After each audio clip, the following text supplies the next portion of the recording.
Rob Pincus here for Cops Plus and SWAT Magazine. Today we're going to talk about expandable batons. Now, when I first got started in law enforcement as a reserve deputy, Monadnock had already established itself as the go-to leader when it came to side-handle batons or straight batons for subject control or even personal defense. Of course, today there are many names in the industry, many names in the field, and many quality products out there that are available to you. This particular product is made by Monadnock, and it's their classic friction lock expandable baton. It's available in several sizes that are appropriate for on-duty use or even personal defense in many areas. Many people choose to carry an expandable baton as an intermediate level of force between unarmed and the use of a firearm, or in place of a firearm in places where they can't actually carry one for personal or family defense in a public environment. When you carry an expandable baton, of course, on duty, you're carrying it inside of some type of a breakaway holder or a sheath that requires you to pull the baton up before deployment. If you're carrying it for personal defense, it may be in a back pocket, it may be in one of those sheaths, maybe in some type of a case or holder that mounts it horizontally, or just tucked into your waistline underneath of a pullover. Either way, if you want to use it to its maximum potential, you're probably going to deploy it or expand it when you remove it from wherever you're carrying it before you actually use it against that person who's trying to hurt you or against that combative subject that you're actually going to try to control. Let's talk about how that deployment is best done. When we come up out of that sheath, out of the pocket, or we break out of our holder, what we don't want to do is flail the baton far out from our body. When we flail the baton far out from our body, we get into a lot of trouble real quick.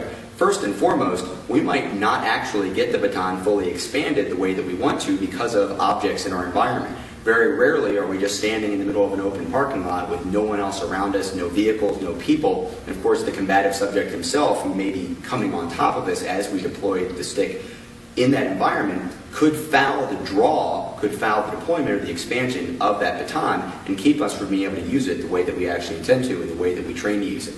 In a worst case scenario, we might even strike someone that we don't mean to when we're deploying the baton if we do it wildly, including that partner that may be standing right behind us.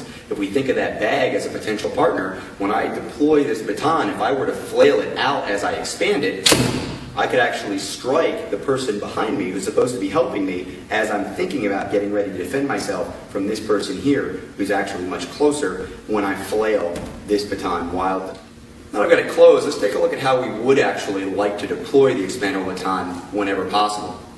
We want to come up out of our sheath, breakaway holder, pocket, wherever we're carrying it, and keep the baton very close to us. We can actually deploy the baton parallel with our leg and not need any extra clearance than we've already got with the bulk of our shoulders or our vest or whatever else we have on our person. If we keep the deployment of the expandable baton within that cylinder that we're already taking up in our world, we're not likely to bump into walls, cars, or other people.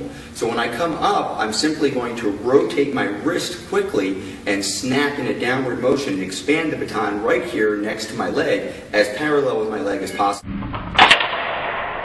That gets me my full expansion. Now we want to bring the baton up as close to our body as we can and set it right here in our chamber.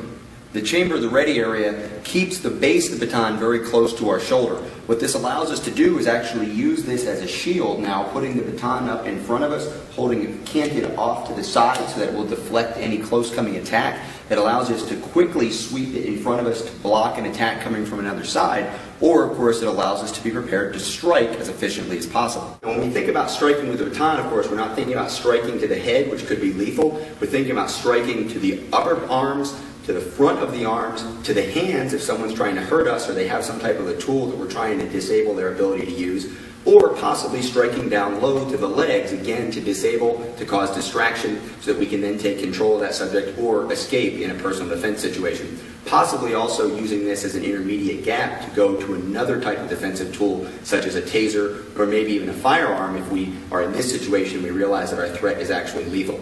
By keeping the baton in close to our body, keeping the base of it in close to our shoulder, we make it very unlikely for someone to be able to get in between us and the baton. If they get in between us and the baton, it's very hard for us to use it, certainly for us to use its full potential.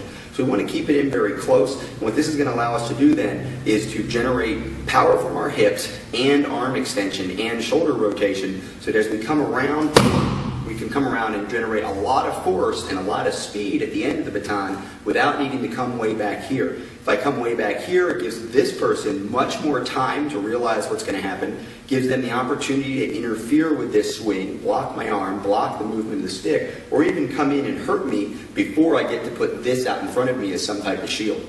On the other hand, if I'm right here with the baton and I strike this way, right away, this baton is now forming a block. This baton is now forming a shield for me. When someone comes into attack, it's much less likely they're going to be able to hurt me. They're going to run right into this flat metal surface as they come forward. And of course, if they don't get their block up, if they shield themselves, if they decide to take their attack back, which is exactly what I want, I'm now going to come in, strike them in their upper arm, strike them in their forearm, or possibly if they come up high, strike them in their torso, again, trying to cause some distraction, some disablement so that I can take control of the situation. Again, I deploy down parallel to my leg, I bring the baton up very close to my body, chamber, rotate, and strike. I could, of course, do the same thing down low. I could come up here, get into my chamber, decide to strike for the leg as I'm covering up here, and come down and strike. All of this happens very close to the body.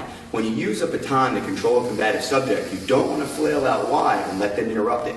Take full advantage of your opportunity to strike from within, and of course, if you need to, strike straight out. You can also use the base of this baton as your striking surface and not need any rotation whatsoever to simply come forward and strike here. Now that's not nearly as much power, but that is a lot more impact than simply shoving someone to push them away. We might even use that attack to create space.